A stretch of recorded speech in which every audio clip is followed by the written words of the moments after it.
Welcome back, everyone. This is the after show to the conversation between Aron Ra and Mr. Intelligent Design. I'm on with Peter and James and Renee.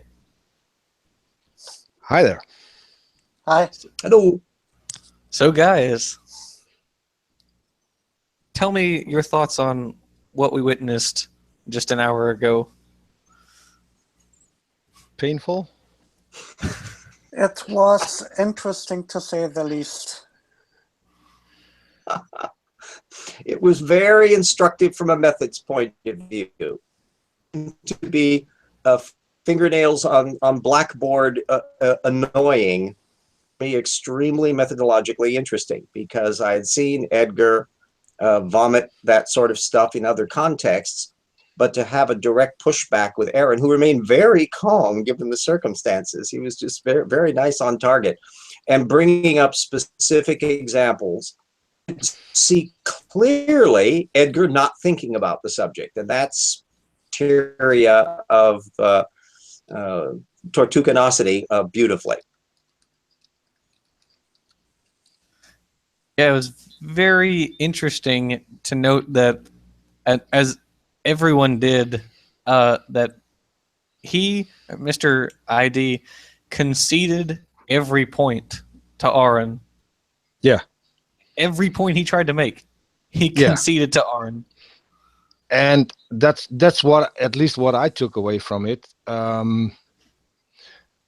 The way Aron questioned, he didn't leave him any room at all to dodge. He tried, but he didn't have any room at all to dodge. Well, Mr. ID, of course, tried to dodge. I mean, he left the definitions essentially open, and that's what creationists do. They allow for definitions that goalpost shifting may take place, but Aron Ra didn't left him any advantage at all. Yeah, indeed. It was it was clear that Edgar despises the word evolution, and he just cannot stand it has evolved. Instead, it has interrelationships, and I will put up my PowerPoint again. The one area that would have been fun to examine, although I don't anticipate Edgar go there, is at what level does dogginess drop off? Aron was trying to push him in those directions. And of course, Edgar can't follow. There is no there. He's never thought about economical issue ever, or genetics or anything else. So it's a beautiful example of a hyper vague, by the seat of their pants, make it up as they go along. Edgar doesn't even connect up much other than just to dismiss and criticize regular mainstream intelligent design arguments. He's a weird little outlier. I don't think he doesn't even grasp the concept of what science is all about. He thinks that if he can make assertions and if he can redefine things that have already been defined for years, he thinks he has found something new. And much more in common, I think, with occultists than anything that you would put a label on in terms of science. He's just very, very vague terminology. He has an enormous sense of the enormous importance of what he's discovered, and outside observers are going, "Wow."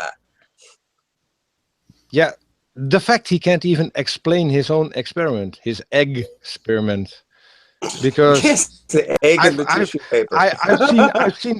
I've seen him do that on, I think, 3 or 4 videos now. And all he does is say there's an intelligence because there's success. Yeah, which was what if the success would have been to break an egg? Yeah, or for that matter, the intelligence isn't the egg not breaking or breaking. The intelligence is the physical dropping of the egg. You could have had tinfoil in there instead of tissue paper. You could have had plate steel instead of tissue paper, and you would have been performing a different set of experiments. But I don't know whether or not Edgar really has thought through, well, no, I know he hasn't thought through the context of it. And it was... You're using one word too many. He hasn't thought, period. Yeah, that's fair. Yeah, but I confess to you, I've never read any of his books, and I dread the prospect of doing so. Well, according to Aron Ra, no one has ever. Yeah. I'm not. I haven't looked. What I did do prior to all of this is watch 2 videos with Mr. Intelligent Design. One of them was 3 hours. The other one was 8 hours. So I was a little bit prepared for what was coming. As soon as he said that's a good question the first time, I thought, oh crap. Yeah. Actually muttered it. because we had a little meeting a couple of days ago. What I've noticed in the things that he did so far is when he said that's a good question, that's a question he's not going to answer. He's never going to get a good answer or even a bad answer. Yes. And if he's at one point says, can I answer now? That's when he expects to have the floor, and you have to keep your mouth shut for the next hour. And that was consistent in the videos. So we at least Karis and I watched the 3-hour one, and so we had a heads up for Jackson those, but Aron didn't give him a lot of chance to use it. I think makes you wonder though. He wrote 6 books on his ideas and yet couldn't communicate effectively even one of the ideas. What did he write about? Well, that's the thing. Like, they love to shift goalposts and they love to leave the definitions open, and I think that's exactly what we saw, like with intelligent selection. I mean, he couldn't define it in 10 minutes of trying. Yeah, and when he did finally define intelligent selection, it was natural selection. He defined it. It's so bad that I think the goalpost analogy would be that Edgar actually hasn't put goalposts on the field, and he doesn't know what field he's playing on. It's that bad. Yeah, I would go as far as to say there isn't even a field, because there's nothing you can pin him down on. Absolutely nothing. And he sent his book manuscript. Oh, sorry. Which means his hypothesis is unfalsifiable, unverifiable, and therefore useless. I mean, yeah, he couldn't apply it to as simple anything. as that. What point he didn't make is that he has a definition of intelligence, which is that intelligence is a dual. Don't ask me how it's dual, but it's dual, and it's symmetric, and it has a goal. What that means the asymmetric thing about I didn't catch anything about the asymmetric bit that he referred to. Yeah. Did you guys? Yeah, and funny thing is the videos because the tissue is not completely symmetrical. I'm not entirely sure. No, the videos that I've watched, he told that it was symmetrical, not asymmetrical, symmetrical. So I'm at a total loss. Where he got this from, I don't know. Yeah, there's something he doesn't. What's amazing? It was even difficult to figure out what it is that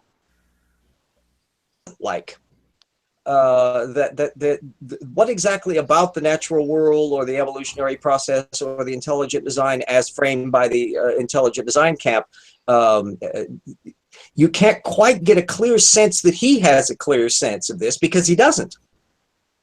Very fascinating. Put him at below bottom feeder in the realm of anti-evolutionism. It's operating way below a Kent Hovind, which is a frightening thought. Yeah. It was also. Oh, sorry. No, go ahead. Go ahead. I was going to say it was amusing that he mentioned he sent his manuscripts to actual technical journals. I can imagine their reaction to it. They probably read the first page, maybe, but just goodness.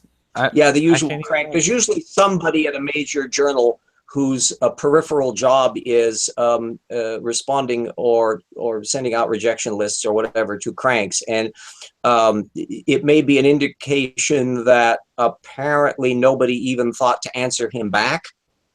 Indication of just how far down the food chain they were perceiving him.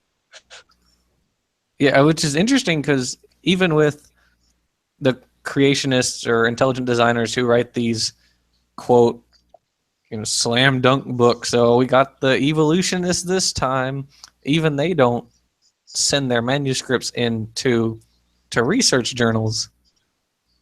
And he didn't have a clue what peer review actually meant. He couldn't even define peer review, which I thought was a little bit telling. It's kind of he just self-evident in the name. Well, he shut it down by just saying, well, the peers don't understand what I'm talking about. Yeah, you're right. But I could be completely wrong because I'm not a scientist. I'm just a guy you have to have making YouTube videos. But isn't it his task to explain it in a way so others can try and falsify it? Exactly. If you can't explain your concept to your peers, how do you expect your paper to get published? That's the whole point of, or that's kind of part of the whole process. You have to be able to explain what your experiment is or your observations. You have to explain why this is important, your methods, everything. And he just flopped on that. I mean, except for the methods part. Or materials. He refuses to define his terms, and he won't give an explanation. He won't be held accountable. And I mean, if he can't explain what his methods are, then what can you do? It's Fino 3000 is making a good comment in the chat, and that is that. It's not that he can't define it, he doesn't accept it. If the peer does not already agree with him before looking at his stuff, and that's... So I've read that straight from the chat, but that was basically what he said. You occasionally find in the history of science somebody that's regarded as an outsider. Wegener and continental drift was regarded that way in the 1920s, although he had a bit more petite than an Edgar does. But Edgar is just a classic example of a crank. And he's the kind that in the pre-YouTube era would have been running a mimeograph machine where he would have had stuff that he would be handing out as pamphlets written all in caps. Yeah, but it could just be me, but I still think that he was sincere, that he actually believed that had something. He's not just making this up just to annoy people. No, I'm absolutely convinced he believes everything he says. Yeah, and in that case, at least I would rank him above Kent Hovind and above Ken Ham, because at least except I do regard them as equally sincere. Well, they believe everything they say. I'm not sure about Ken Ham actually. No, Ken Ham has conflicting statements on his website. as far as Ken Ham is concerned, the guy has a biology degree. I mean, the guy should know what the facts are, but belief is just more important to him than what the evidence Not sure indicates. how much of a biology degree Ken Ham has. I think it's from. I think he had one from a Christian college, so it's not exactly a serious one. He kind of overinflates, as many creationists do, I have their credentials. But my degree is in truthology from Christian University. Or maybe let's go to Andrew Snelling. I mean, Andrew Snelling, he has got a geology degree. He has published in secular journals. He has also admitted that the Earth is old, but he still, at Answers in Genesis, commits to the view of a 6,000-year-old Earth. I mean, he admits that the standard view is that the Earth is old, and he does publish in regular journals where he will play that game. But when you look at the apologetics that he's done over the years, he's got all of the classic earmarks of somebody who basically creates this little security blanket of old they did that they then trot out again and again and again and again and again.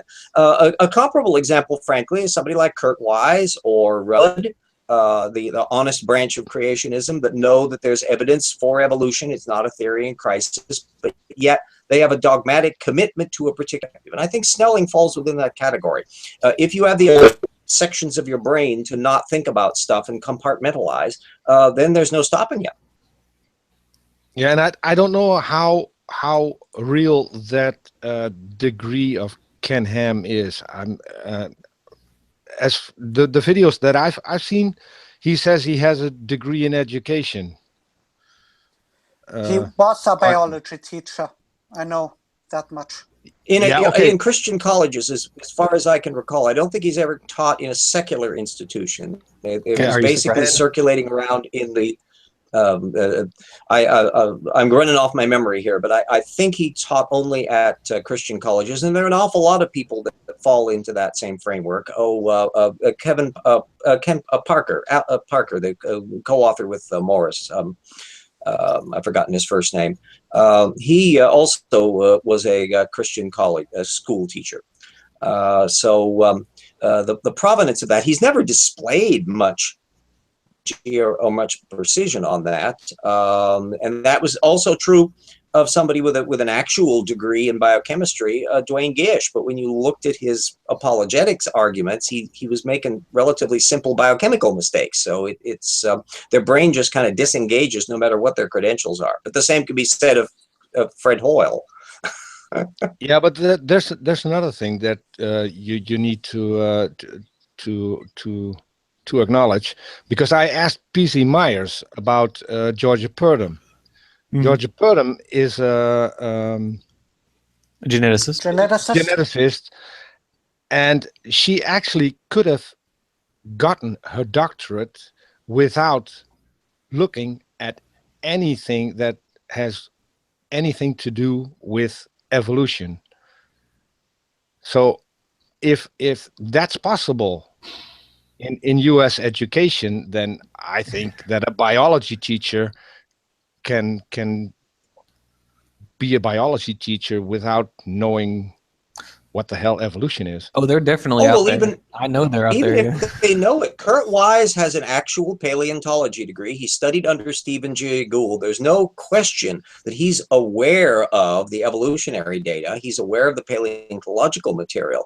But when you look at his apologetics, he suddenly gets to be vaguer on paleontology than I am, and I'm a non-paleontologist. So what is wrong with this picture? So what we're seeing is the defense mechanisms of how people deal with contrary information. And so now we're in that turf of the mental blocks that pop up inside of their heads. I mean, that's, in my opinion, just an epistemology issue. I mean, Kurt Wise has openly admitted that if all evidence contradicted his views, he would still stick to the Bible. I mean, how can you engage with that person? So Ross has exactly the same. Yeah, and so has Todd Wood. Oh yeah, the gobs and gobs of evolution. I mean, Todd Wood is also quite open in his blog. He said there's tons of evidence for evolution, but still creation because my faith. Yeah. He says, yeah. But what I'm thinking of is the reason behind it. And for some people, and I think Ken Ham and Kent Hovind and Ray Comfort are poster boys of that. It's just about the money, because they know they are wrong. They've been told they are wrong. They have been explained why they are wrong, and they have not a single argument for their case. I mean, I think cognitive dissonance goes a long way. I mean, to some degree, they have to know they're wrong, but belief is just more important to them than admitting that they're wrong, even though all evidence indicates that they're wrong. The fact, and I think Paul Agia pointed this out a couple of times in his videos. The things they do in Answers News, they actually misrepresent what they are reading. They are skipping content. They are Tortugan method. That doesn't surprise me at all. The same stuff what Dwayne Gish did in print. They're just doing in video. Yeah, well, the one where Paul was actually in the audience where they discussed the dolphin that was found. They made it look like they only had part of the cranium, when in the article that they were using, it clearly stated that they had a lot more. So yeah, but their brain is literally not going to notice that. But they're also addicted to secondary sources. So even if you can't not notice if you have the article this is the fascinating phenomenon. The article with the pictures of the pieces that have been found, there's no way you cannot not notice. Unless their brain just slides past it. We see this all the way up and down the food chain. But Philip Johnson is a useful measurement here, because nobody can argue that man is stupid. And yet, time and time again in his work, he will just not think about stuff. And he'll just slide past material. I noticed it in Michael Denton, too, who's an agnostic. And so he doesn't even have that religious motivation. But yet I know by looking at his primary sources that when he gets down to actually reading it, it's clear he's not reading very deeply. He's trawling for ammunition. And I had a phase in my life when I was doing that, too, from an apologetic point of view. So I know exactly what it feels like. And if you never progress to a sound method, which they don't, the brain is just looking for ammunition. It's not looking for data. Big difference cognitively. What is it, Renee? I think at AIG, as far as Answers and Genesis is concerned, I think they are deliberately deceitful. I think they want, or they don't care about the truth. They just don't care about honesty. They want to make people believe, and they want to make people believe whatever it takes. Hey, I think they are lying. Lying's okay as long as it's lying for Jesus. Yeah. Yeah. I'll That's hold to Luther. my Tortugan model that I don't think they do. That's Luther. He actually said that.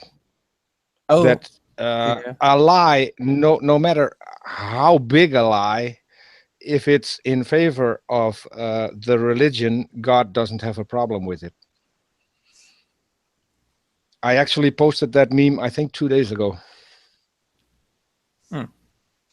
Yeah, there's that certain amount of tradition. There's also that natural tradition towards authority quoting and secondary. The Bible itself is a gigantic secondary source. And the moment you can take a secondary source as being source, you've already greased the skids for an awful lot of apologetic.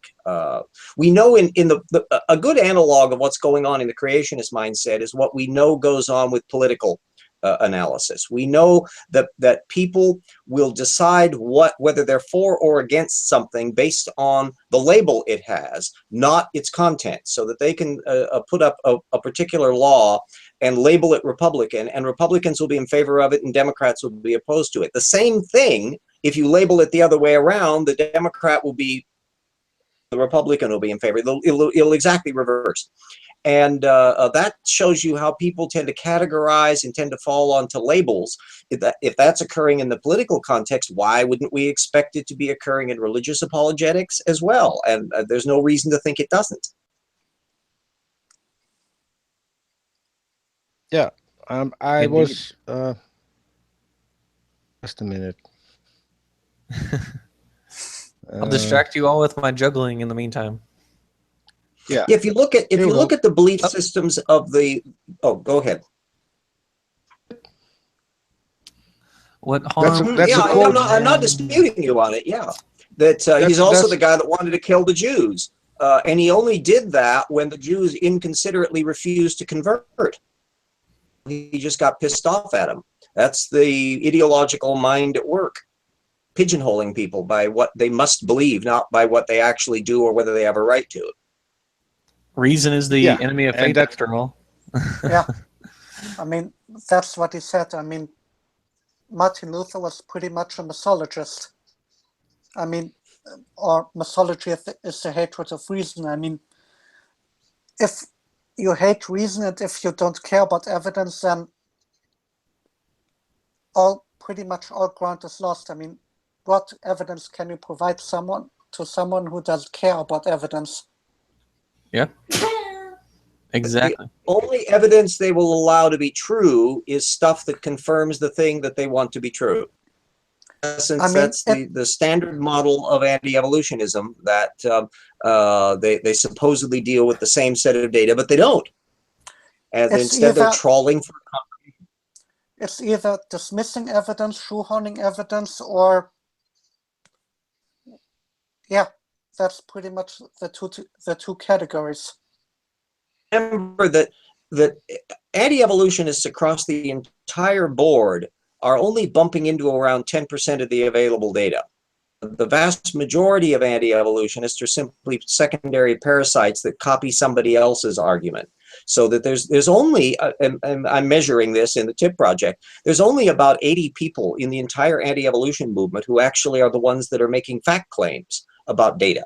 That's an incredibly small group of people. And they're not really bothering to explain what their data set is. In that respect, they are to Edgar that we saw today, except they actually do bring up information in a way that Edgar doesn't. So Edgar is kind of an extreme case of that same kind of mindset.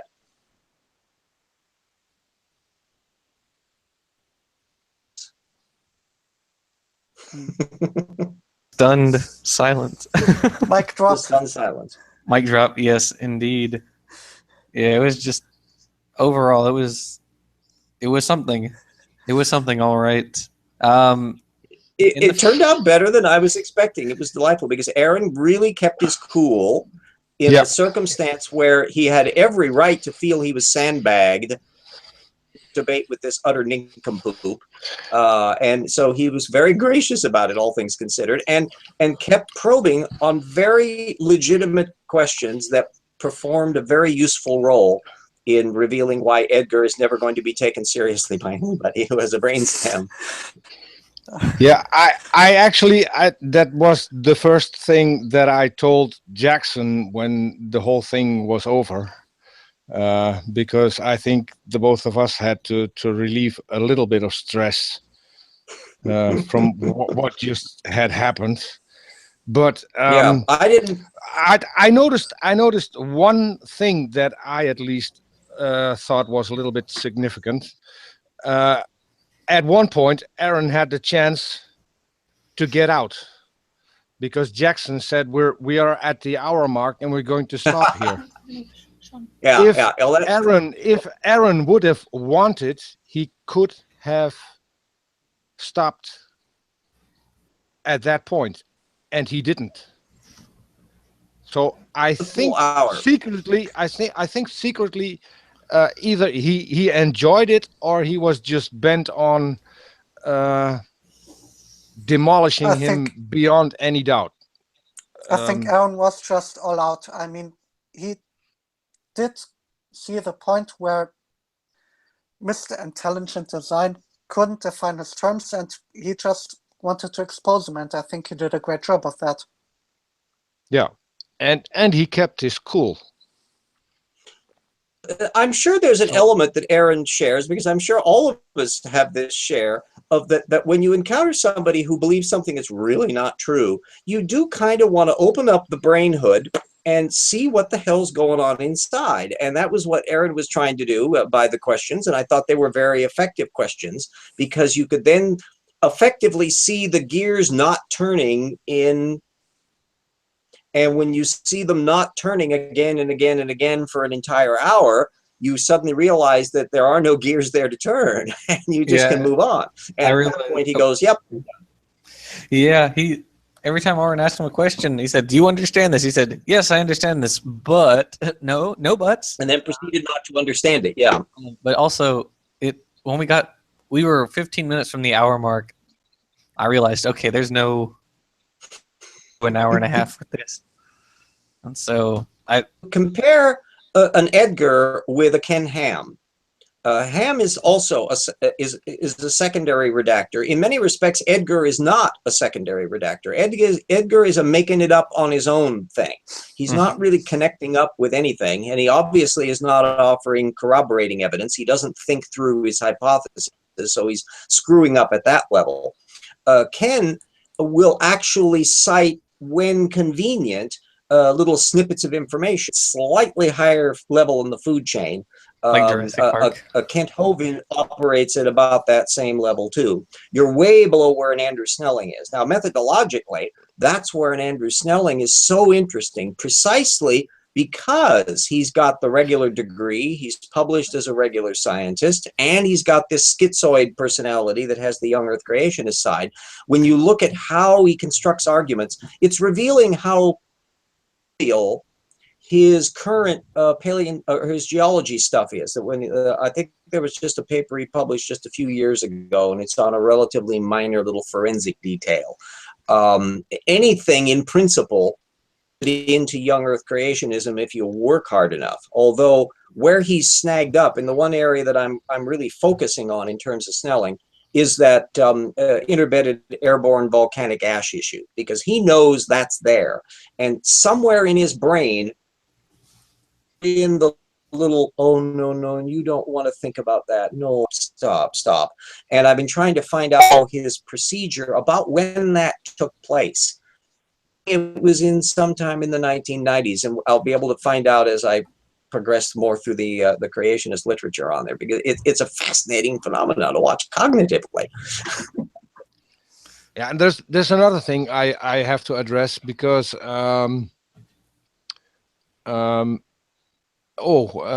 Tony's here. Tony, there's a link in the DM group if you want to join. Tony Reed. Tony Reed. There's a link. There's the link in the Twitter group. Yeah, I left it. Is it? It's still there. Yeah. Yeah, it's right there. What I wanted to address is what Pheno 3000 just said, that Edgar was laughing, and that he thought he might not even be as sure of his position as we thought he was. That's not the fact. What the videos that I've watched is when he gets nervous, he starts laughing. But he laughed a lot. Yeah, there's a lot of psychological things that people do in certain contexts. The one that I like to look for is the Tortugan deer in the headlight look. That's that dead sudden space. Mark Huffman had that effect when I asked him about did he fact check stuff. And then there is the other one where the tap dance approach. And you see this a lot with Kent Hovind in his debates, where he's trying to figure out how he can maneuver around the question and figure out how he can get back onto his talking points, and what apologetic dodges he can do. And he's had years and years of experience on the hustings to do that, so he's not bad at it. And you have to admire that. So there's a lot of different modes that people go into. in these things. And I'm sure I wish there was more study by psychologists dynamic of anti-evolutionism. They tend to look just at kind of surface veneer polling data and that kind of stuff. And I'd love to see what was going on in various people's heads under an MRI. Sections are actually lighting up, but I think we're probably a long way from those sorts of studies. Please, creationists, come under our MRI and let us ask you questions about your stupid beliefs so we can find out which sections of your brain are lighting up or not. Yeah, I mean, indeed. Oh, sorry, go ahead. Maybe just a quick point for the viewers. Roland, might you define what tortukens are? Maybe not all are aware. Yeah, I've been using this word. I posited a generic term to describe people who can believe things that aren't true. And they do this by a core ability to not think about things they don't want to think about. I call that specifically Matthew Harrison Brady syndrome in honor of the character from Inherit the Wind, because in the original Scopes trial, he said, I don't think about things I don't think about. And I thought, wait a minute, maybe this is an actual one of those cute Freudian slips where he's really telling the truth. He doesn't think about things. Darrow would constantly try to press Brian down on particular points, and he would always just move off onto another little area. So I thought, what would happen if you had a mind that was dominated by the ability to do that? Well, you can account for flat earthers, you can account for Holocaust deniers, you can account for anti-vaxxers, and then you can start looking of it. So I came up with a nice non-pejorative term, tortuken, Latin for turtle, because all it says nothing about how intelligent you are or not. You can be a brilliant mind, you can be religious or non-religious, you can be politically left, politically right. They're tortukens in all dynamics, but they will share. We've covered covered a wide it. spectrum of them on my channel, from everywhere from Dinesh D'Souza to Noam Chomsky. So it's been a very wide range. Opportunity, affliction, as yet there is no cure. And I think it's impervious to education. That's one of the dynamics that it seems that a lot of people, particularly logical positivists and types, who think that all you need is just education. There's a way to educate people out of this phenomenon. And I go, no, because if you have a Tortukan mind, if you don't want it to be true. So you can go through the course and you can pass. I'm sure Kurt Wise did when he was studying under Gould. I'm sure elements of it. That's another why it's nice to know when people had their epiphany. Did they start out with a particular belief system and then adopt it later or not? Generally speaking, in the history of anti-evolutionism, you find relatively few examples ex-young Earth creationists or ex-anti-evolutionists raised in it. Relatively few examples of people who come to it as an adult because this is something they really want to be true. Most of the ex-converts are ones that were raised in it, basically, and then they get out in the wide world and discover, whoops, they've been lied to. And it's because they weren't Tortukan enough to begin with. And so they flew along in that worldview thinking that that's the world. Oops, didn't think about it. Yeah, well, there's another comment in the chat from BJ.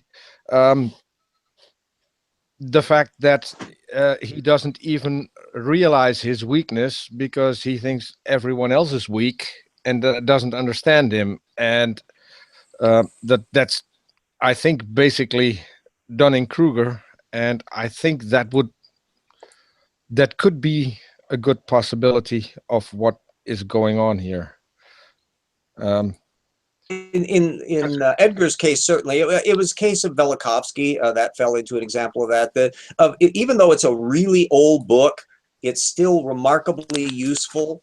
Is Martin Gardner's Fads and Fallacies in the Name of Science. You can probably find it in most libraries, and you can probably pick it up cheap on Amazon after you get my books.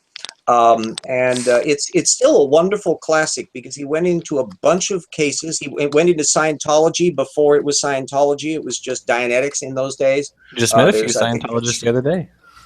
I think there was a chapter on flat Earth and hollow Earth. He had a section on Velikovsky and quite a few others, and it was about the crank kinds of diagnostic features that you found in that. And the same is true today. You find a certain degree of people who have a really lovable thing they want to be true, and then they have a mind that can lubricate the data set to fit. Poor Edgar is really kind of independent of data. He doesn't get close enough to data to really do it. But the more interesting ones are people like Andrew Snelling or people like Gager Institute. A lot of those are very well-trained people with real live degrees, and it's fascinating to watch how they rationalize away data sets. Real living degrees that you can watch and grow right before your very eyes. Just add Well, water. yeah. Jonathan Wells has 2 of them. They got paid for by the Unification Church, but he has a real live biology degree. He doesn't really use it, but nevertheless, he has one. Yeah. I mean, Nathaniel Jensen, maybe of all people. I mean, the guy has a degree in genetics. I mean, he of all people should know the truth, but Well, yeah. I mean, you look at Jeffrey things Tompkins. like Hox. You look at things like Hox genes or ALUs, as RJ likes to point out, or endogenous retroviruses, and if you're a geneticist, you have no excuse, or at least you should. But as Peter and PZ know, it's possible. It's scary, but it's possible to zip through the education system and not have to ever really look at it that hard. Also, if they never apply it anywhere. Remember that if you actually look to see how all anti-evolutionists deal with the data set, that map of time problem that I described, they don't do that, ever. Edgar is an extreme case of it, but in a fundamental sense, Jensen and Jeffrey Tompkins or Gager Snelling, and Douglas Axe over at Intelligent Design Land don't really explain the data set as much as they need to, even with the data set that they deal with. They parse their way through it. They navigate a narrow path where they already know where the end line is, where the goalposts are supposed to be, and they figure out how to construct an apologetic argument that will arrive where they need to. But if you start looking at the source material, and it's when you see it with 1 or 2 people, that's an eccentricity. When you see it as a monolithic pattern, giving a clue as to how their brains are working. Yeah. Tony's trying to get in right now. He says the link's not working for him, so we'll see if we can get It's him demons again. It's the demons. Yeah. Have you tried sending a new one? Yeah. I sent the second one. Worked for you, Renee, didn't it? I think I did get in with the first one. I just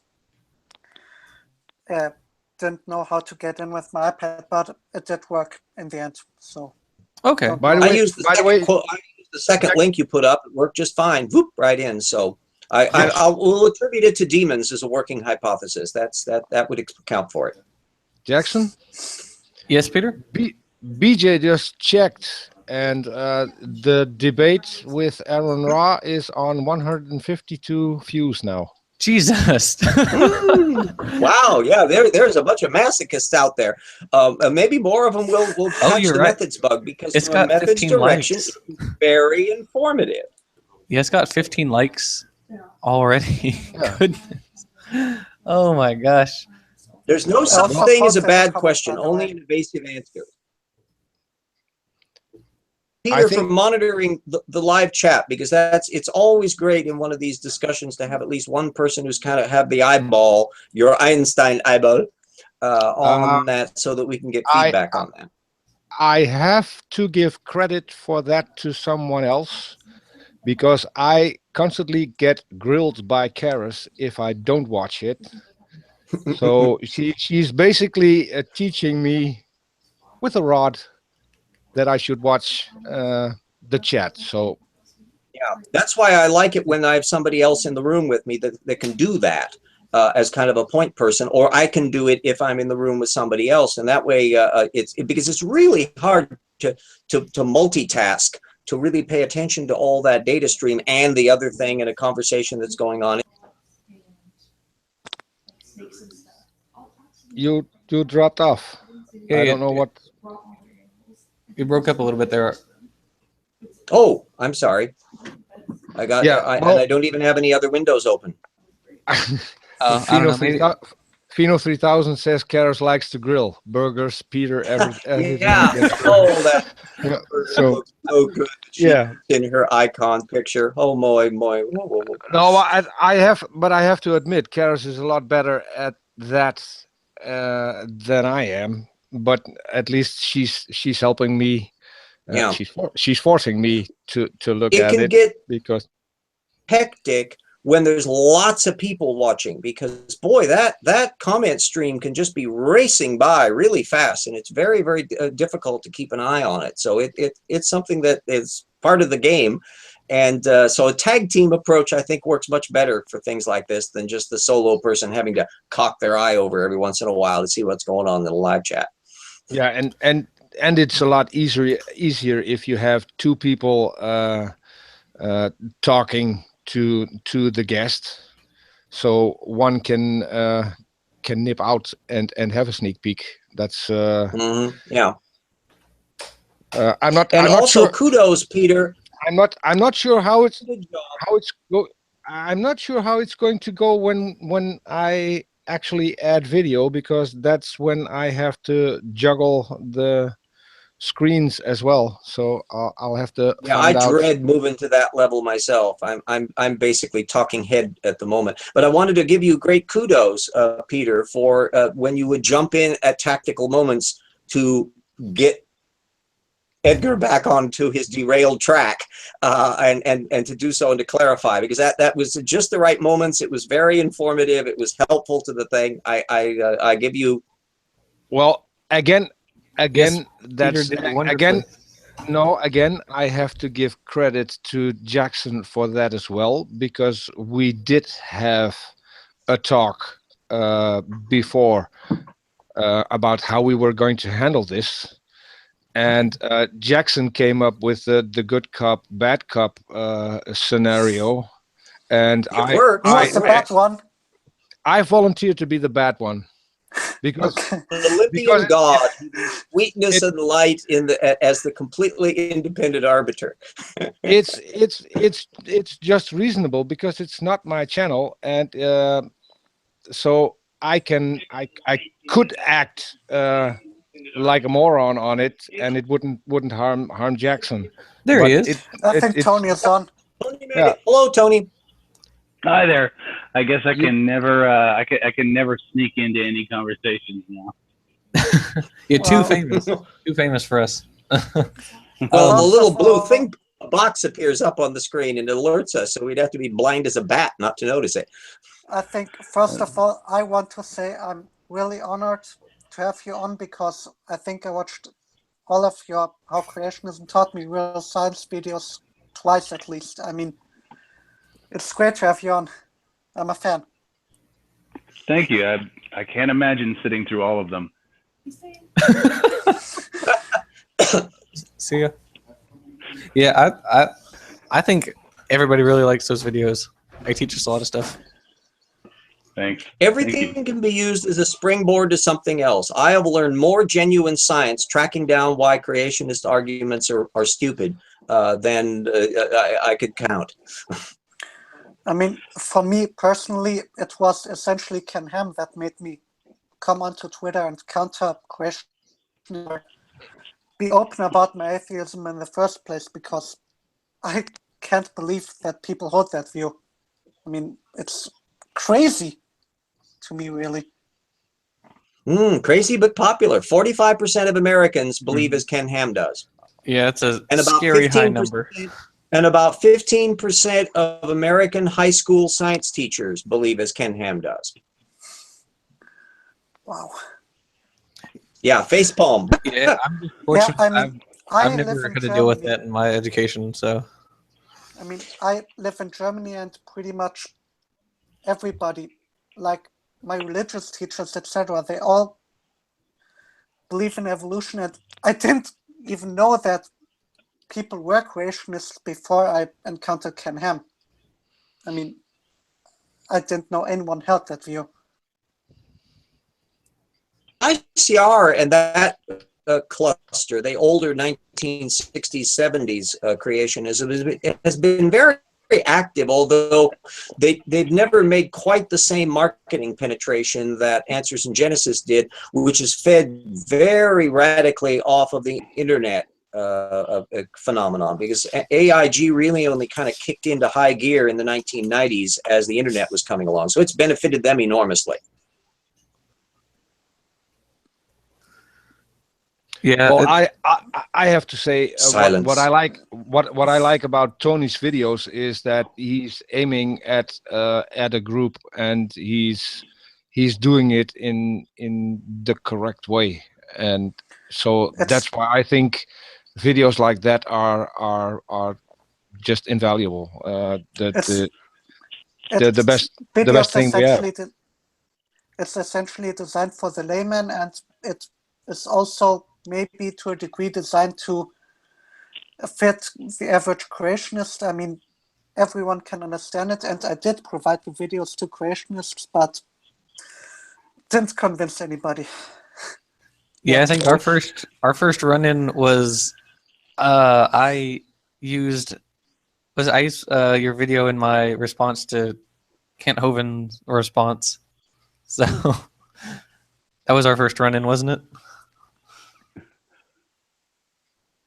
Sorry, I was distracted. My dog is trying to get a little bit more attention than too much information, Peter. Yeah, Tony and I, we first, or I think we first talked because I used part of his video in my reflecting on my reflections video, which is the longest one that I have singularly made. How long was it? It's 42 minutes long. That is a pretty hefty one. And so that took just hours. What? Is that how we first started talking?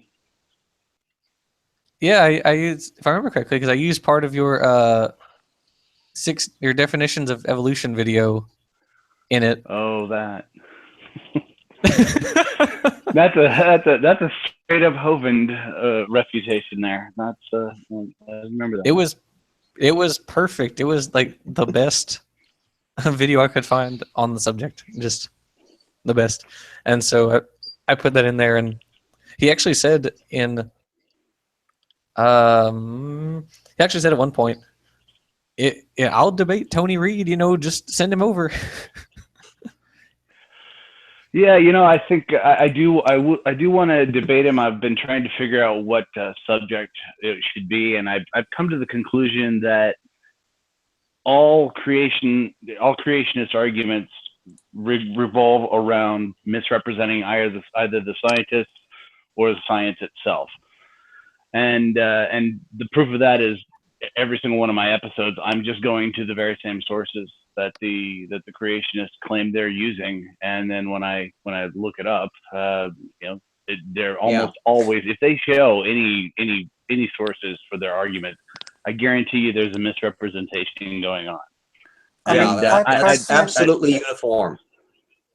I personally think engaging them in live debate is simply the wrong tactic. I mean, you need to hear out the arguments and research it, find the quote mine, find the misrepresentations, and then expose them. That's the way it has to be done. I did find an easier method though. Share it. What I'm doing now is skipping science entirely and asking them for the explanation and asking them for the mechanism and how we can detect it. And so far, all fall down. That's a basic methods question. Yeah. Oh gosh, yes. What an interesting idea you have. What do you mean by that, and how did you verify it? Well, it's something I learned from Karis, because Karis has valuable inside knowledge, so she knows how people are trained to interact with an atheist. and what they get is only sound bites to stun them with, and then deflect them in going into defending evolution or maybe the Big Bang. And no one you will meet in the street can explain either of those.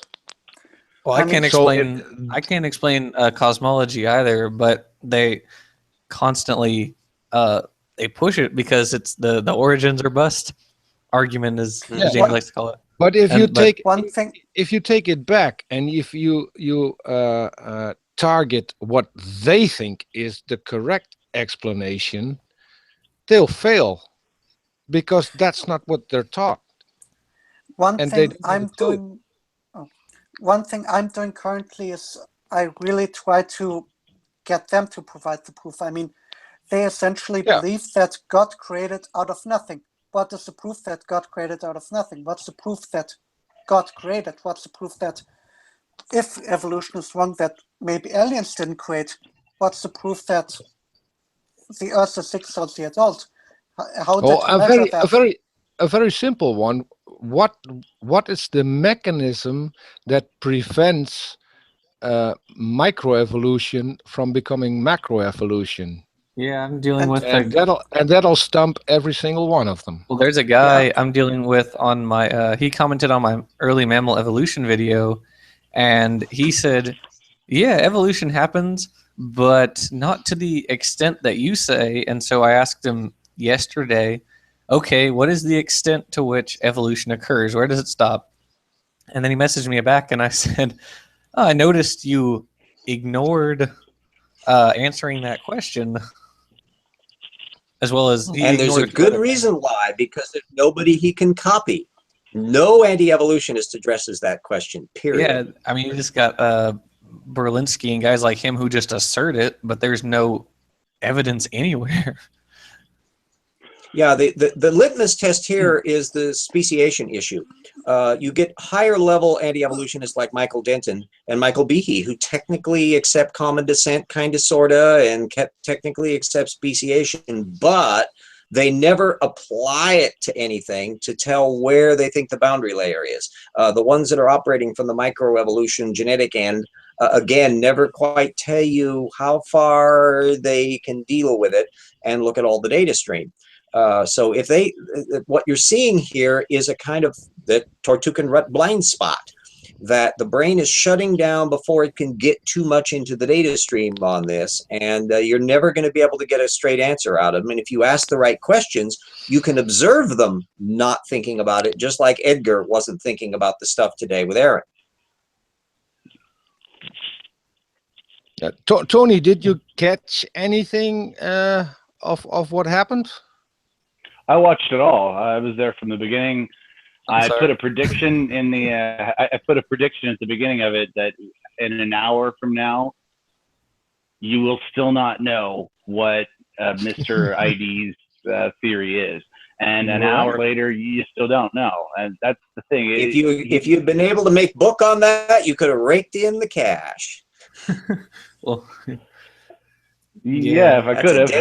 But you should have said, all right, go in bets, 20. That'd be a sucker bet, though. No, anybody who would take that would have to think as unclearly as Edgar.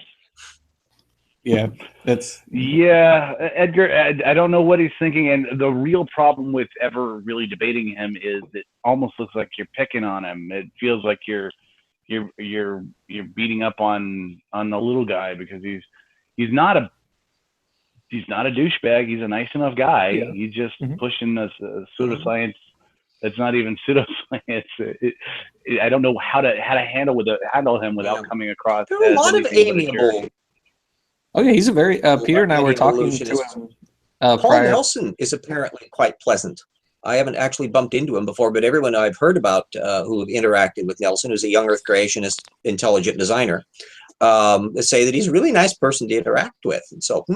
Oh yeah, I mean, Peter and I were talking to Mr. ID before the chat. He's very nice. Yeah, very polite. He's a real nice guy, and that's where I got the idea that he is sincere in what he believes. Mhm. I mean, So they, he's not trying to make any money out of it. The fact that he doesn't care how his books do on Amazon should be a sign that he's not in it for the money. He actually thinks, and he mentioned that in one of the talks that I've watched. He thinks he should get the Nobel Prize for his findings because they are His revolutionizing reaction science. on the book, I think, is the book sales is, I think, a rationalization of necessity. I mean, no one's going to be buying his books, and so he jolly well better not really be terribly concerned about whether he sells any of them. Yeah, but I still think he really thinks that he has found something that no one else has found before, and he's absolutely correct. But his way of thinking is completely off. I mean, the way I see it, it isn't really a battle of good versus evil. I mean, pretty much all creationists, or many creationists at least I know, are sincere, and it's pretty much I don't arguing. I don't agree with that per se. I mean, they are, For one, Kent Hovind isn't, but because if the point, I don't know. Maybe If on you- some level he is. He's no, I- if you the point you I watch- want to get at, the point I want to get at is that they are arguing from false premises. If they were right, then what they would be doing wouldn't be so bad. See what I mean? To a degree.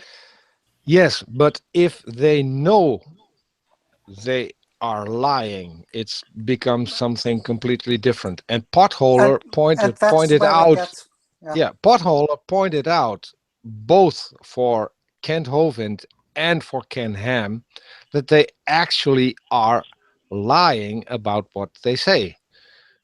that's of course where we get into cognitive dissonance and all that kind of good stuff. Yeah, and I still don't go with cognitive dissonance with Kent Hovind nor with Ken Ham. I think those two are just in it for the money, and that's it. I think that point can be very argued. cynical. I'm on the fence kind of with Ken Ham. I mean, Ken Ham is loaded. He has billions. I mean, I think maybe I'm on the fence. I'm 50-50 whether he really believes it or know. not. I don't know if you followed the train wreck that happened to Kent Hovind when his number one guy ran away and exposed him. Hovind can handle a lot of money as well. I mean, buying four-wheelers for $14,000 a piece, they're not going to do a lot for his dinosaur Adventureland. He doesn't even have anything for the people who visit. All he has is a piece of land and a couple of lakes. There's nothing there. This is the long tradition. I suppose a good analog might be the Spanish Inquisition, where the moment the Inquisition got into a framework, were sustained financially by the money they confiscated from their victims, then suddenly they take on a different dynamic. And I think that applies to people like your Kent Hovinds and Ken Hams. Ken Ham at a much higher level because he pulls down like 150 grand a year plus perks, and so and so does Steve Meyer over at the Discovery Institute, pulling down about the same amount of money. Once you have that financial incentive, that's an additional break of thinking too much about the things that you don't want. But I don't for a moment think that Steve Meyer doesn't believe everything he says, even though he's doing pretty nicely out of it. When he left Whitworth, he had to step up at the Discovery Institute. I mean, on the other hand, let's say maybe Ken Ham comes out and says, I believe in evolution. I mean, he would make a ton of money. I mean, he would be celebrated, I think, by I think when he would publish a book like I believe in evolution and I've been deconverted, etc., I think. Oh yeah, he would definitely make a that ton would of money also, off that. yeah. I mean, Yeah, he would go from being the most well-paid creationist to the most well-paid evolutionist. So, I mean, that's where I'm kind of on the fence. I'm kind of swinging. I mean, I don't think Ken Ham is 100%, but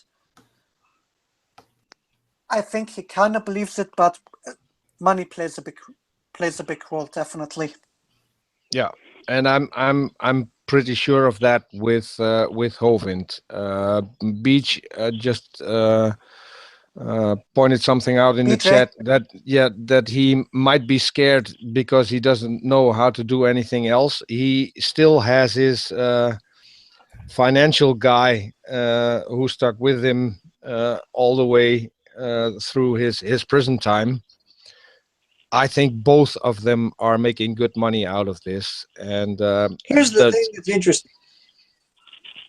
Difference between the methodological dodges that grassroots creationists who are not making money do versus the Ken Ham.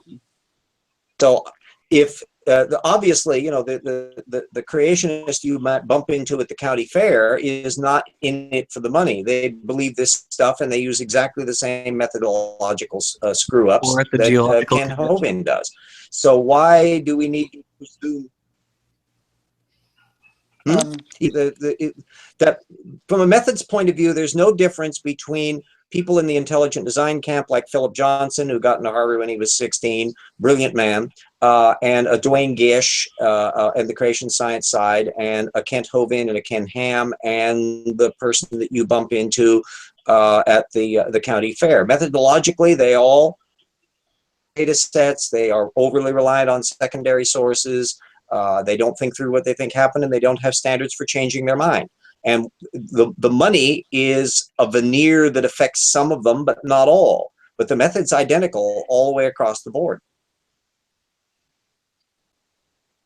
Yeah, and as I said, I keep being convinced, and even when I think that Hovind is a nice guy to talk to, because I got hooked on his video. That's the only reason that I'm here today. So he was number one on my list, but it's someone you can't get mad at. He's nice, he's kind, even offline. So it's not an act he puts on. Well, So he is kind of. So is Dwayne Gish. Yeah, he is kind of arrogant, but it's more way. I wasn't too impressed. It's more like a show.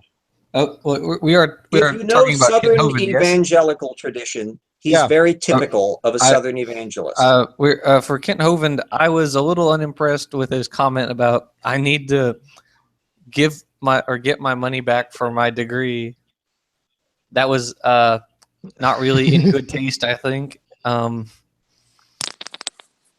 But yeah, but that's when you come from his worldview, secular world is not accepting young Earth creationism. Why? When you dig down deeper, this was something that was true of Henry Morris, and it's just as true of Ken Ham and Kent Hovind, is ultimately Satan is behind all of this. He's planting seeds of doubt, and it's all part of this big end times eschatological battle. They don't often discuss it, but it's lurking in the background behind all of their viewpoints. I just want to say that Go ahead.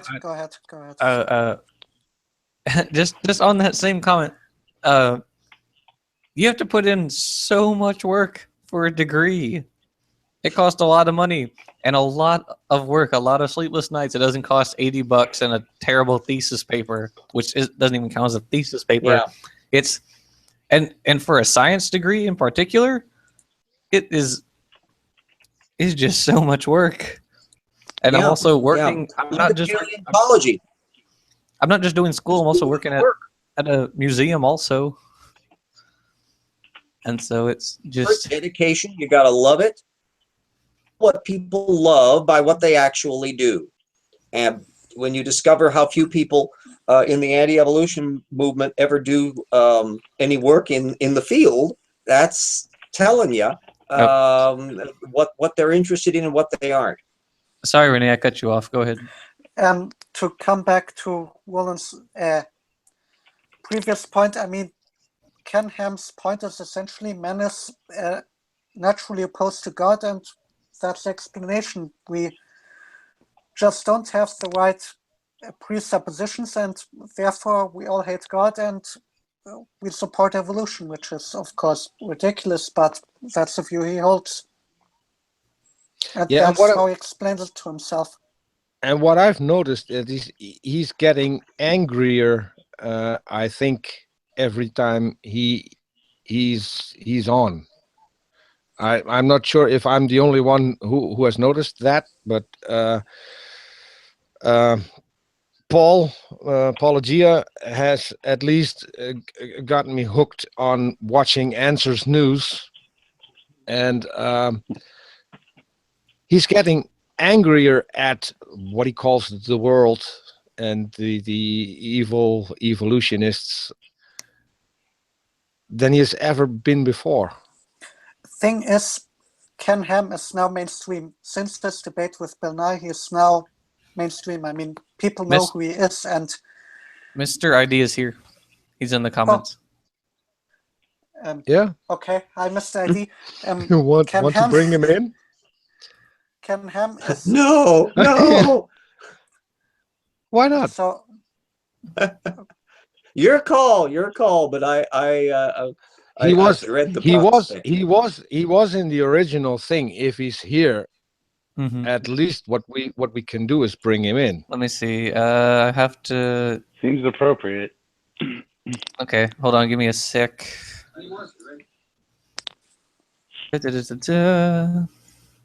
Tony, it gives me the chance to ask you a question.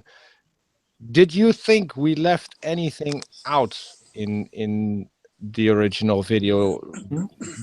Was there a question we should have asked and we didn't? Are you talking about your conversation with him? Well, basically Aron Ross conversation, but there wasn't really a coherent point made. I actually thought that maybe I made a joke in the comments that he should change ID from intelligent design to incoherent design, and then somebody else corrected me that that the word design doesn't belong in there either, and it came up with some other word for it. It wasn't really coherent, and I'm sure Edgar's going to be in here. He'll get his chance, but he has a hard time with parsimony and getting his point across in any kind of format that you can listen to.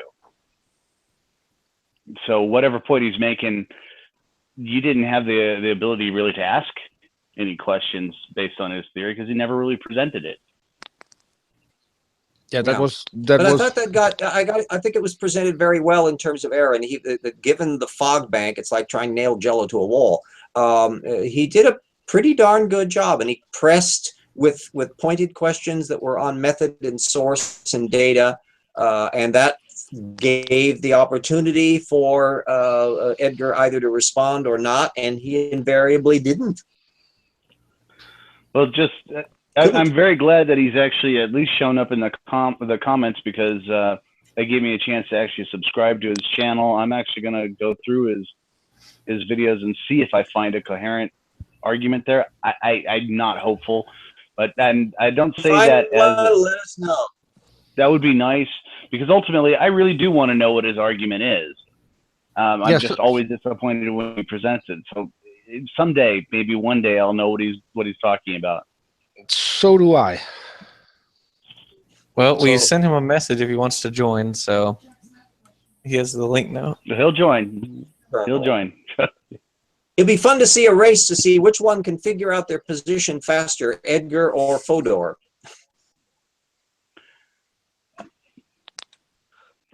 I have no idea who Fodor is. Oh, Yeah. Fodor is the critic of neo-Darwinism. I can never remember the multiple guy, Paleoli or something, that he wrote the book on in 2010. And he I think complains. Mr. ID Fine, is in. he's here. Edgar? Hello, Edgar. Edgar, hi. Edgar, you have your microphone muted.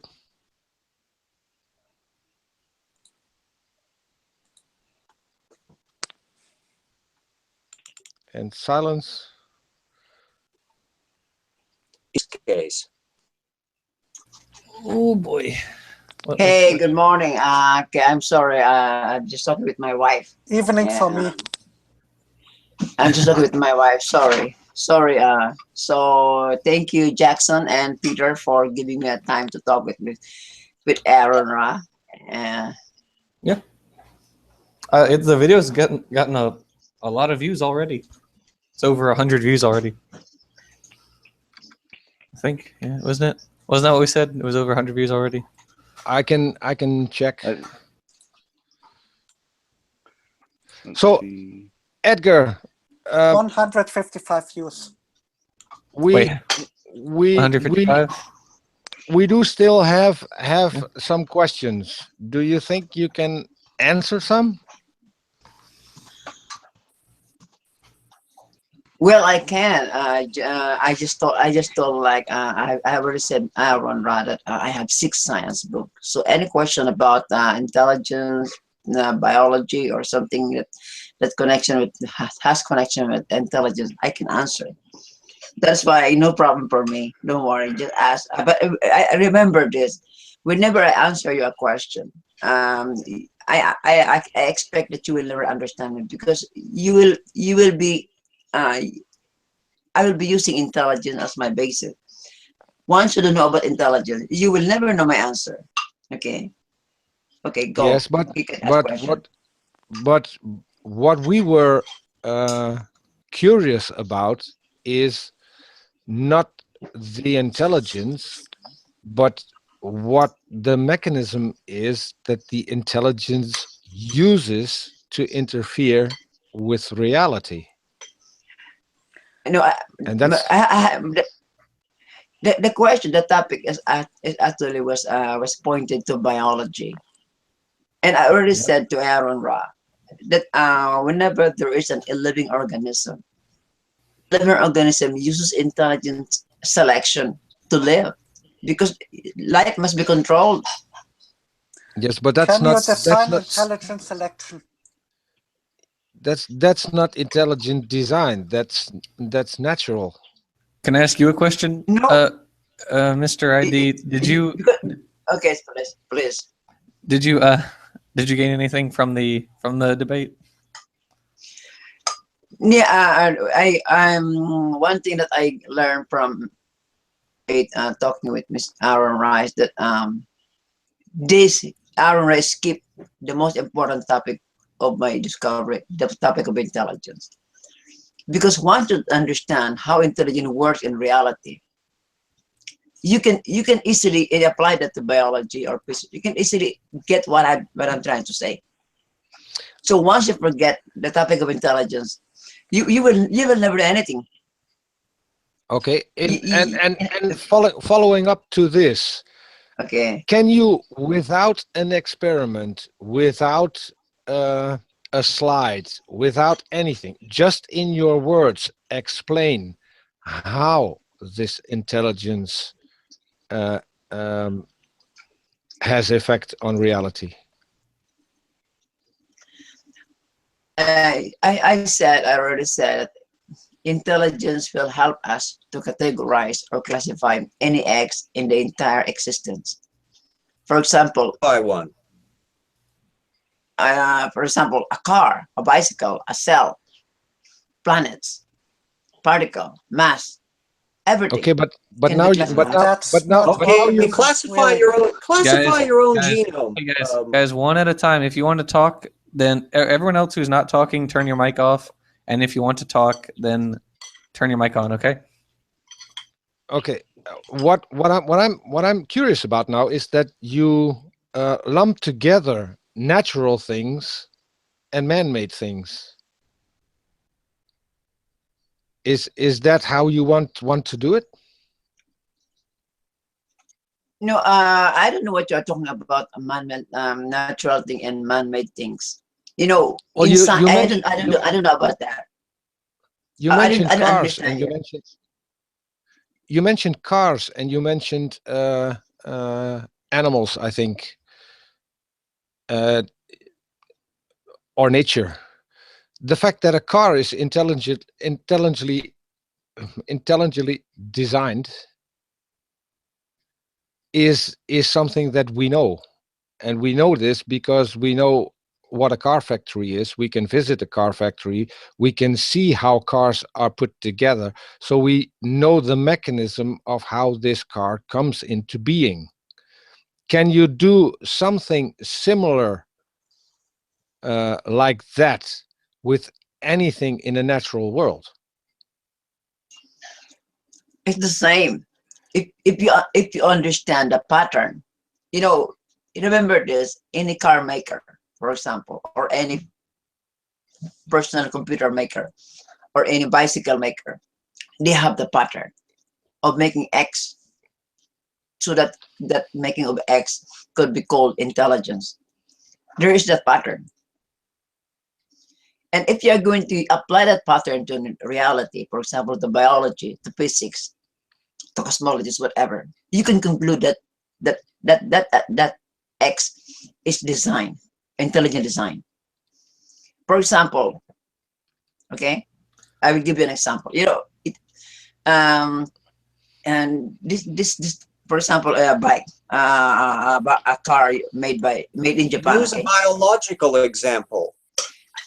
Yeah, I mean, we all recognize here. Everyone recognizes that automobiles and objects and man-made objects are built off of designs. That's not the issue here. No one's arguing that. The issue is, what are biological examples? You mentioned the cell earlier in the same list as cars and bicycles. Well, how can you show that the cell is like the car or the bicycle?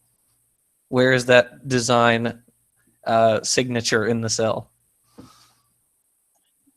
Well, I think for all of you, if you would like to, if you really would like to learn, is first we need to understand how the pattern of a car maker. Every maker, manufacturer has also a pattern of making X. Whether the X is car, bicycle, personal computer, clothing, shoes, cell, matter, space, whatever. You're invited to discuss cell. No, there's a bit of an equivocation here. We can't equate a cell to a man-made object without explaining why. So you have to explain, why is the cell like a bicycle or a car? Well, they are. Wait. Bicycles. Okay, go ahead. Well, I'm sorry, Jackson. You know, human being, science is empirical. I explained yesterday, today with Aron, but I don't have a time. Science is empirical, meaning we are trying to understand reality through science, through empirical evidence. And when we use the word empirical evidence, we are using human being as the basis of any explanation of reality. Well, we use So rationalism also. It's not just empiricism. It's a mixture of empiricism and rationalism. That's why we can derive things like inferences based on the data. For example, if we look at fossils, which is why we have such a problem with Kent Hovind, he says, oh, the only thing you can know from a fossil is that it died. Well, no, you can infer from this fossil perhaps what it ate, bits about its lifestyle, a lot of things. So it's not just... Yeah, okay. Inference in science, but we need to remember, we need always to base a human being. You know, if we base the other animals, we cannot understand reality. So we use human being as our standard, as our basis of explaining reality. That is why when you try to explain cell, we use the human as okay. a basis because we are humans. We don't have any other point of view to look from. Correct. So that's why when human make X, and we understand that pattern, and we apply that to reality, we can explain reality, right? The same as that is what that is why my argument is, once we understand the pattern of making X, like making a car, and apply that to reality, for example, in biology, we can understand biology better than without knowing the pattern. That's why. Yes, but there's one mistake you're making. I think Edgar. Renee's been trying to ask a question. I mean, why do you think that particular intelligence would think like us? I mean, what's your reasoning that this particular intelligence would follow our pattern, Mr. ID? No, I mean, what I'm trying to say is that we are trying to understand reality based on science, based on naturalistic science, and we are trying to use natural methodology in science.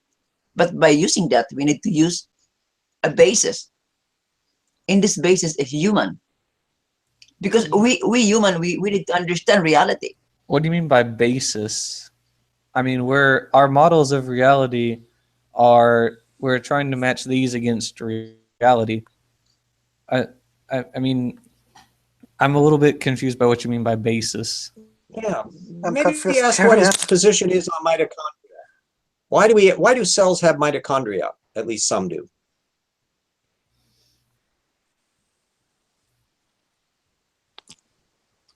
I think that would be a little bit too specific, James.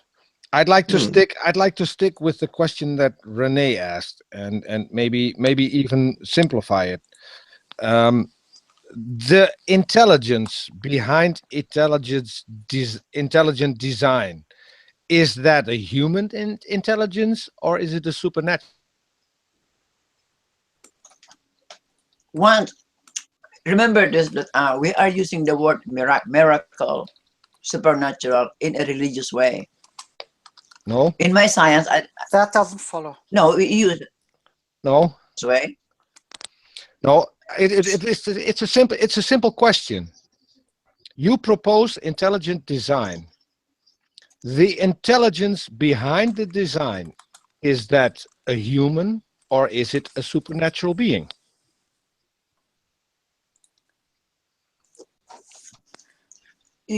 Wait, no, it's the same. They are just a natural being, like us, you and me. So a natural. Is God a natural being? Is God a natural being or is he supernatural? He hasn't defined the designer as being God. Because in the new intelligent design, the word supernatural is equals to intelligence. Okay. I would disagree with that. To intelligence. I would disagree with that. I don't think supernatural is, well, supernatural. Whoops, they dropped off. I don't think supernatural can be equated with intelligence. Otherwise, everything we do is supernatural by that definition. No, the reason why you are saying that, Jackson, because you never know, you never have know yet about intelligence. That's why we're asking. That's why we are asking you the intelligence that you are proposing that is behind intelligent design. Is that intelligence natural or supernatural? It is natural. It is natural. But it is natural. Yeah. Okay. Maybe a broader question. What no, you brought a you good think question. That intelligence is? What, in general, what attributes would you say does this intelligence possess?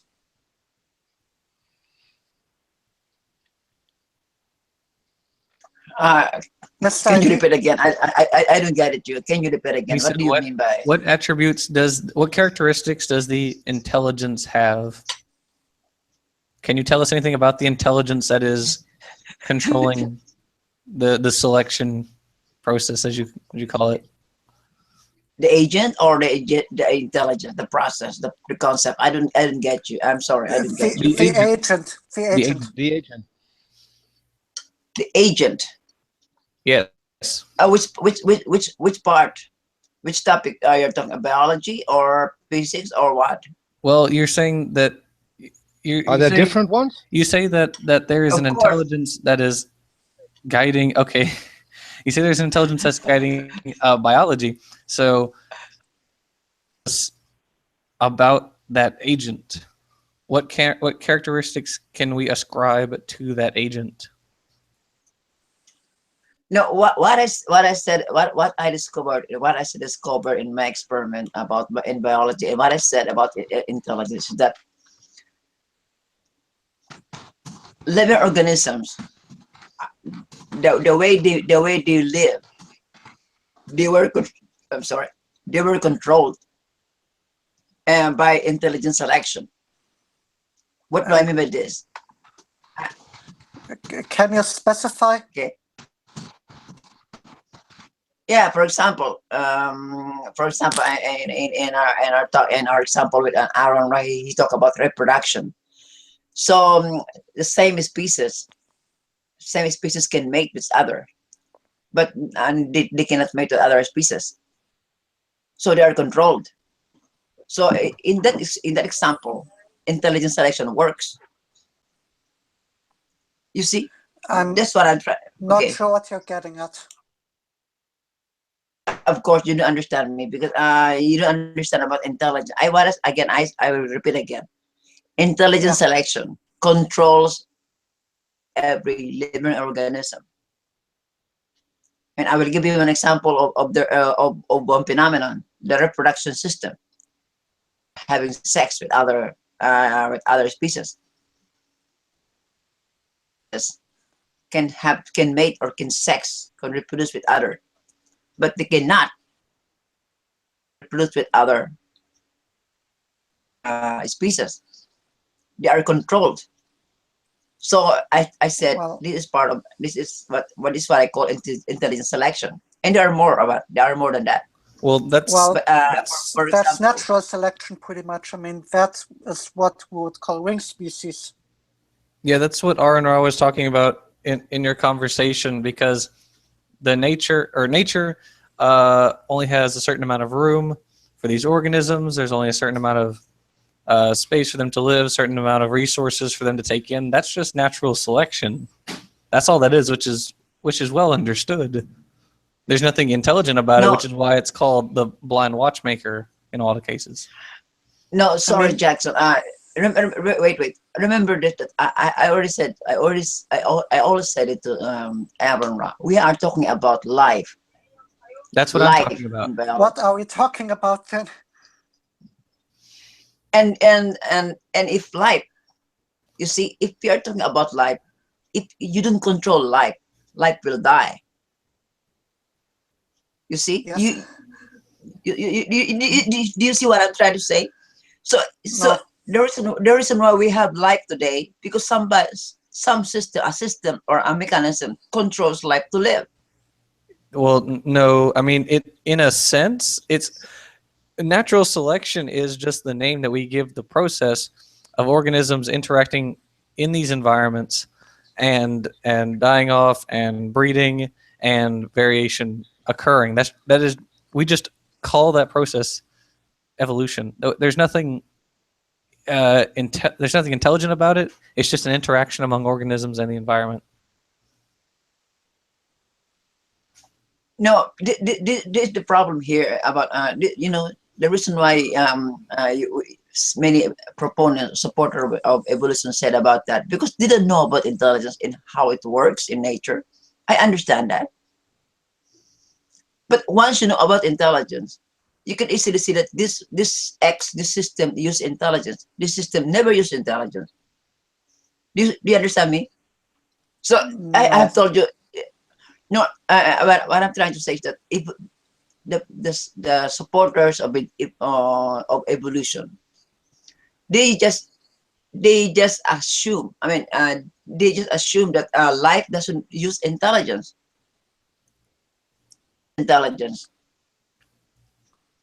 But once you know this intelligence and the process and the principle, then you can pinpoint in the entire biological world that this X is use intelligence, this X never use intelligence. So that's the that is the big problem. That's a big problem between you and me. Because I understand every X that uses intelligence. You don't know about that. So that's why for me I can specify which one use intelligence, which one doesn't use intelligence. Yes, That's but why when I can I jump in? I think you are not understanding the question. You understand the intelligence, and we can at least agree to a point that we don't. But what we're asking is how this intelligence works and what attributes does this intelligence have. Yes, so far, Mr. ID, you haven't been able to identify any diagnostic characters of this intelligent designer. And when we ask you how the process works, the way you explain it is essentially natural selection, which is not intelligent. I mean, the thing we want to get at this point is you account for basically life with intelligence, but if you can't account for the intelligence, if you can't define it, if we don't know what the intelligence is, then you essentially haven't accounted for anything. Okay. Are you there? Yeah, I'm here. I am here. Yeah, I'm listening. Okay. This is the problem in our science today, because even Darwin, even Aron, or even James Dunbar, or any person who are doing about science today, even the creationists come, they didn't know the difference between intelligence and non-intelligence. They didn't know this pattern. So from this we are basing our science. So that's why every explanation that you are going to do in science, or you just assume that intelligence is equals to non-intelligence. Well, Mr. ID, we have a definition of intelligence that we apply in science. We have an understanding of that. Well, if we were to talk about artificial selection, for instance, we can differentiate that from natural selection. We see that there is human intelligence picking which dogs are going to survive from this generation to the next, or which corn plants or rice or what have you, and we can see that that's different from nature selecting which is going to survive based on the available resources and the space involved. So we can separate intelligence from non-intelligence, and we actually have quite a lot of science based on that. So I have to disagree that we don't, or that we misunderstand how intelligence works.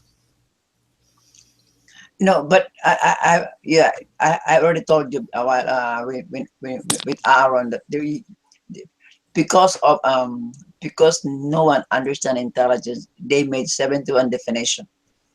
I agree. For the 71 definition, you are going to choose one and said, hey, this one is the real intelligence based on reality.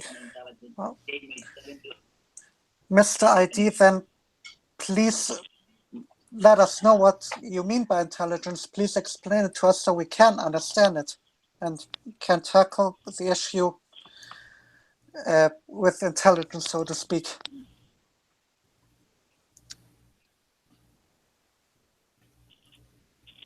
Mr. Okay, okay. I will show you one of my slides about the definition of intelligence. I think you will understand me. This topic should be cleared first before you cleared anything in biology or whatever, because once you don't know the intelligence, you will never know about anything. I have a question, Mr. ID. Have you studied biology extensively? After I studied myself, I studied the talk origin. Okay. Whether in YouTube, I mean, okay. have you taken, biology courses in high school, college? You read, books on this subject by people in the relevant fields. Yes, in high school I did that, but I have more. I had more study when I'm trying to write my science book, because I have a science book, biology of intelligent design. So I have to study what you're trying to say about evolution. And it's so easy. You don't have to go. You don't have to have a degree to understand about evolution, because Darwin idea, his idea is very simple. So Well, okay. Darwin also spent decades formulating his ideas before writing them down in And- Origin of Species, for one.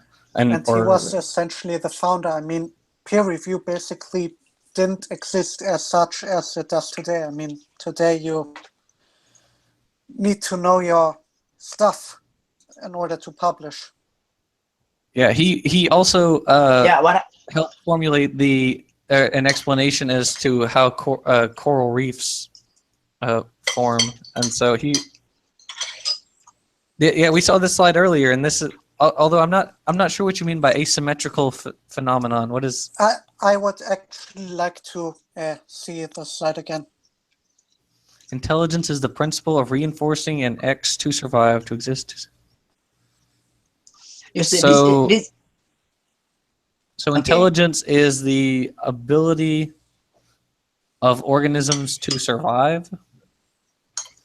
no, actually, okay. I will explain it here. Okay. Okay.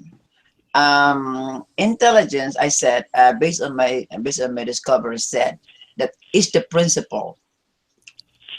So intelligence is not religion. It's not a food. It's not a car. It's not tangible matter. So it's a principle. Okay. So who is going to use intelligence? So it must be intelligent agent. Okay. So intelligence is the principle. Okay. Principle of reinforcing an X. Okay. So when I say reinforcing an X, first I use the word reinforce because I think you understand about when you have to reinforce concrete. First you must have a concrete, and then you have to reinforce it. In other words, if an intelligent agent would like to make X, he will sure to it that this X could be produced, could be made, So and he so will. you're- Sorry. Can I continue first? I will entertain your question. Okay. So he will. Okay, I will give you an example of so that let's have, for example, this X is satellite. Okay. This X is satellite, and the intelligence agent who are going to use intelligence is the NASA engineers. Okay. So intelligence is the principal X, a satellite, to survive. So how an intelligent engineers in NASA are going to reinforce that satellite? Maybe they are going to use the best sensors, Do the satellites best alloy. survive? Okay. Well, yeah. They're not I mean, alive. that's a disanalogy, essentially. I mean, Wait, yeah. if we talk about living organisms, they live and they die, but satellites don't die or survive, so to speak. Actually, they exist, succeed. Okay. Okay. Okay. I also said success. Okay. So the principle of reinforcing a satellite to survive. For example, in space, Yeah, you but need to survive. But the thing is, satellites don't survive. I mean, it's Survive kind is of you just Survive fake implies language, that they're so to alive. yeah. It's a little bit for me, vague. It's, this one is this was not everything. Survive for non-living organism. I mean, I think I know what you're getting at, but a surviving satellite, it's not a you good know, analogy. yeah. Well, that's Okay. right. That is the definition. Okay. Of So okay, just I will continue. Okay.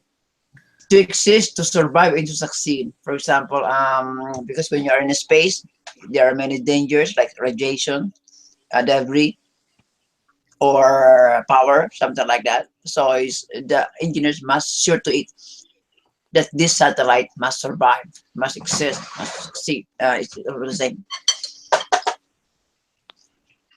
And then I call it in a certain degree of importance. So meaning whenever an intelligent agent in NASA would like to make a satellite, they will assure to it that this X is important. And it always acts on a symmetrical phenomenon. A symmetrical phenomenon. In other words, if you have a problem, you are going to support that problem. You are going to have more solution to that problem. This is what I call a symmetrical phenomenon. Okay. So if you have only one. Okay, so you're using, again with the analogy, are there any agents like astronauts who are regulating populations of organisms?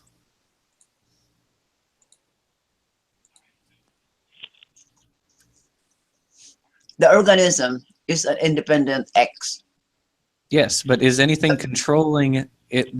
Is anything regulating its survival? Yes, because they have life. They're Okay. afraid to die. Okay. They are afraid to die. So wait, they are afraid to die, right? For example, if I'm going to treat you, I mean, they have a capacity a capacity to desire to live. So, if that's so. yes, But they don't want to die. Yeah. So right. So in They other have a words, natural tendency to want to survive. So in other words, the same is also in my definition. If you want to exist, you need to use intelligence. If you don't want to exist, you need use it. Okay. In that case, Yeah. no one in the relevant field is going to call that intelligence. They're just going to call that again, natural selection or these innate tendencies of organisms to want to survive and propagate. That's just how organisms live. Maybe let's take viruses, for example. They do essentially have a will to survive, but I think that I wouldn't call them intelligent necessarily. I mean, Right. Yeah, I they agree. aren't as intelligent beings, so to speak. Would you? I mean, sorry. Many people, or we aren't even sure if they are essentially living beings, but they still have a tendency and a will to survive. Can I point out something, because we're missing the point we made earlier. The fact that everyone their microphone when they're not talking and when they want to ask a question unmute, right, yeah. because that's not exactly happening at the moment. So go on, Renee. I interrupted you. I think my point was made essentially. I mean, I just hand it over to Mr. ID right now too. Can we? I mean, we can go for about the next 3 minutes, and then I've got to go. So 3 minutes. Okay, in that case, I want to open the microphone for Karis, because Karis tried to get something out, and I didn't hear her, and apparently none of you did. So at least let Karis have a question in. Karis? hello, Karis. This is like what happened to RJ. Oh. Karis, your mic is not working. I think we found the problem.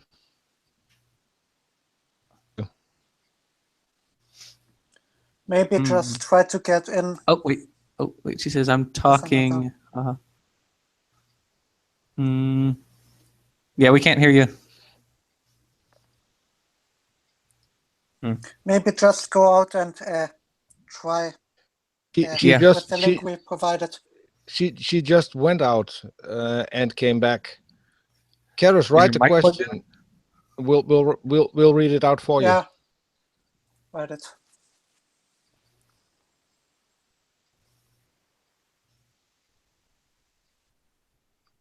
Can you hear us? She's probably typing right now. In the meantime, she says she wants Edgar to clearly define intelligence concisely.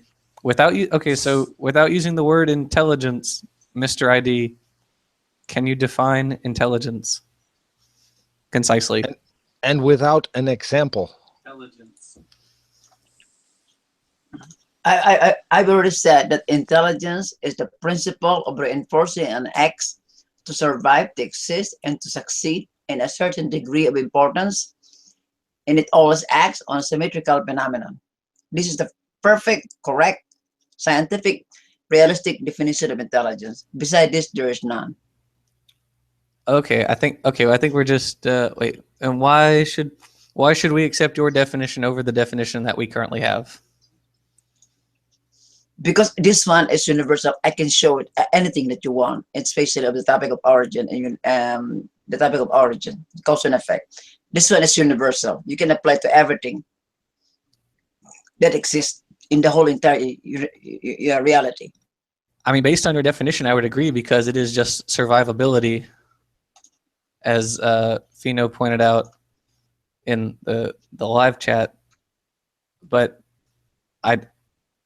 I don't think anyone would classify, or any biological scientist would classify themselves as intelligent designers using this definition. But also I got to go because I said 3 minutes, it's been about 4 minutes. So thank you all for showing up, and thank everyone for listening out there in the chat. And so thanks for having us. Yep. Definitely. Thank you for having us. Always glad to join. All right. Well, I'm closing out. Thank you very much, everyone.